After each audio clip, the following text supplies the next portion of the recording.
की धरती के ताकतवर नेता, एक नेता दुनिया के ताकतवर नरेंद्र भाई मोदी जी हैं, तो दूसरे हिंदुस्तान के ताकतवर नेता, ये तो भारत माता की आन बान शान, एक हिंदुस्तान की तकदीर नरेंद्र मोदी जी के बाद के हिंदुस्तान के भविष्य, आज के मुख्य अतिथि हमारे इस राजनगर विधानसभा के इस मंच पर विराजमान उत्तर प्रदेश के मुख्यमंत्री माननीय योगी जी को मैं प्रणाम करता हूं। नमन गान में बिल्डोजर चलने लगे, गुंडों के घर गिरने लगे और गुंडे शहरों से भागने लगे, पलायन करने लगे, गुंडाई छोड़ दिए है। और जो थे तो मैं विश्वास के साथ कह सकता हूं, जो परिणाम उनने भोगे हैं, योगी जी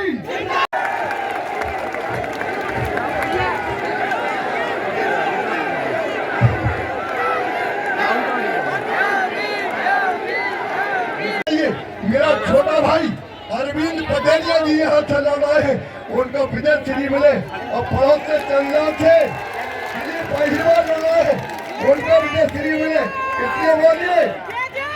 और संत मुख्यमंत्री योगी जी मुख्यमंत्री के माध्यम से होगी, मैं उनको नमन करता हूँ, वंदन करता हूँ। राजनगर और चंदना विधानसभा क्षेत्र से जुड़े हुए सभी उपस्थित भाइयों और बहनों, भाइयों बहनों, राम जन्मभूमि उत्तर प्रदेश में,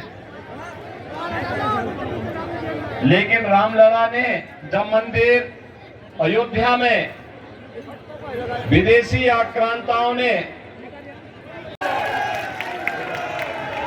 और मैं अभिनंदन करूंगा आप सबका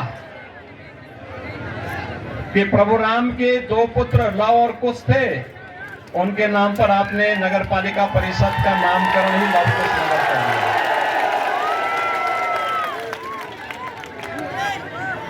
भाइयों बहनों, एक नए भारत का दर्शन हम सब कर रहे हैं, एक नया भारत, जो भारत दुनिया के अंदर एक नई राह दिखा रहा है। याद करिए 2014 के पहले के भारत को दुनिया में सम्मान नहीं था, दुनिया महत्व नहीं देती थी। भारत का नागरिक कहीं जाता था दुनिया में, उनके प्रति लोगों का नजरिया कुछ और था। 2014 के बाद यह नजरिया बदला है, निगाहें बदली हैं। भारत आज दुनिया के अंदर 5वीं बड़ी अर्थव्यवस्था के रूप में स्थापित हुआ है। आने वाले समय में भारत को 3 बड़ी अर्थव्यवस्था में से स्थापित करना है, तो इसके लिए आवश्यक है मध्य प्रदेश में भी डबल इंजन की सरकार चाहिए।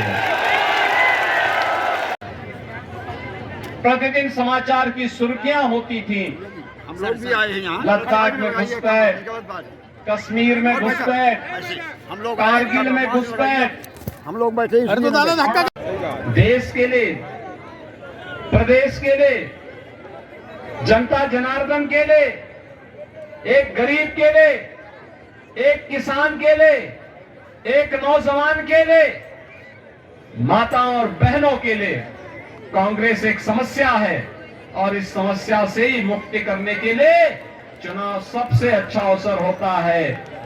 मुझे आश्चर्य होता है भाइयों बहनों, उत्तर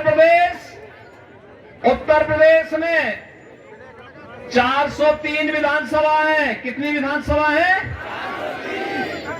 25 करोड़ की आबादी में 403 विधानसभा, और कांग्रेस के कितने सदस्य हैं? 2, मात्र 2। मध्य प्रदेश पिछले 20 वर्षों में अगर बीच में 1-1.5 वर्ष के इस कालखंड को छोड़ दें जब धोखे से कांग्रेस ने सत्ता त्यागी थी, भाइयों बहनों, पिछले 20 वर्ष में शिवराज सिंह चौहान जी के नेतृत्व में मध्य प्रदेश ने सबसे पहला काम किया, बीमारू राज्य की श्रेणी से उभरने में मध्य प्रदेश को मदद की। मध्य प्रदेश आज बीमारू राज्य नहीं है। देश के अंदर कृषि विकास की दर को सर्वाधिक प्रगति के पथ पर, समृद्धि के पथ पर अग्रसर करने वाला राज्य मध्य प्रदेश है। और लाडली बहना योजना ने तो मध्य प्रदेश में कमाल कर दिया है। बेटियों का, बहनों का सम्मान, इससे ज्यादा क्या हो सकता है। आधी आबादी का सम्मान हो रहा है। ये केवल राम के नाम का उपयोग करते हैं। बोलते थे ना, जब हम बोलते थे कि रामलीला हम आएंगे, मंदिर वहीं बनाएंगे, तो कांग्रेसी हम पे कटाक्ष करते थे ना। और बाद में जब हमने कहा था कि रामलीला हम आएंगे, गुलामी का ढांचा भी हटाएंगे, मंदिर भी वहीं बनाएंगे, तो फिर इन्होंने एक और उसके साथ जोड़ा कि ये लोग बोलते हैं लेकिन करेंगे नहीं। ये लोग मंदिर बनाने की बात करते हैं लेकिन तिथि नहीं बताएंगे। भाइयों बहनों, अब तो मंदिर बनाने की बात ही नहीं, अब तो रामलीला विराजमान होने जा रहे हैं। और 22 जो यहाँ पे पाल जी ने जो बताया है, 22 जनवरी 2024 को रामलला भी अपने भव्य मंदिर में विराजमान हो जाएंगे।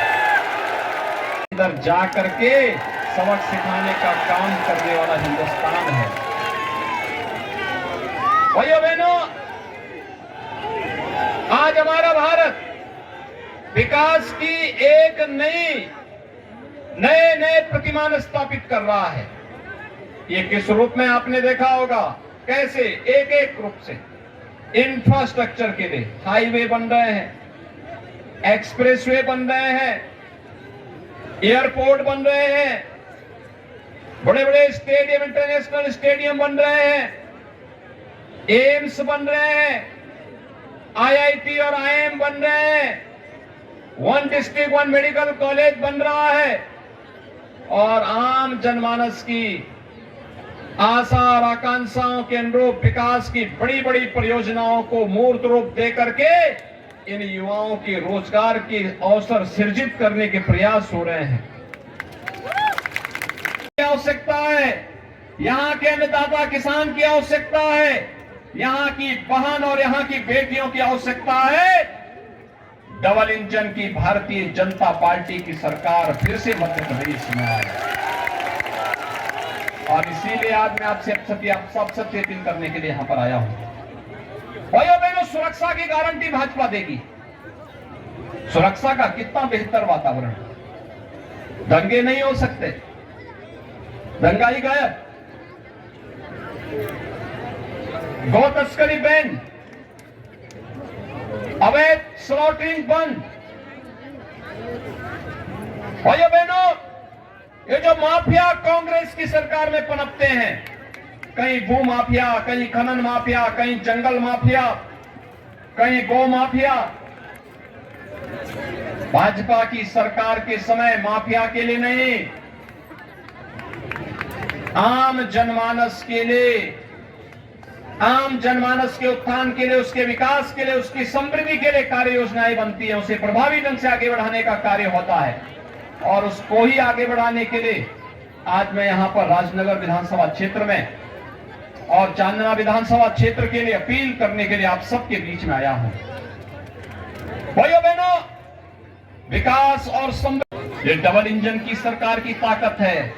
और वही डबल इंजन की सरकार जो आपने अब तक यहां पर मोदी जी के नेतृत्व में, शिवराज सिंह चौहान जी के नेतृत्व में मध्य प्रदेश के लिए रची है।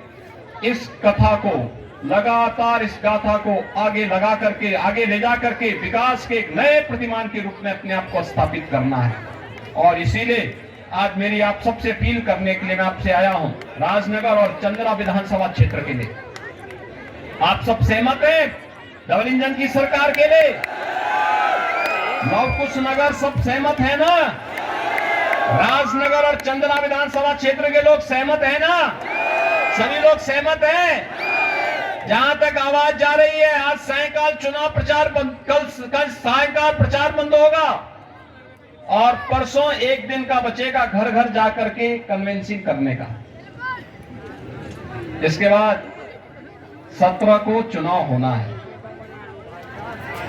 मध्य प्रदेश के भाग्य का फैसला करना है आप सबको, और इसीलिए मैं आप सबका आह्वान करने के लिए आया हूं भाइयों बहनों कि एक बार फिर से बीजेपी की डबल इंजन की सरकार मध्य प्रदेश में लाने की आवश्यकता है।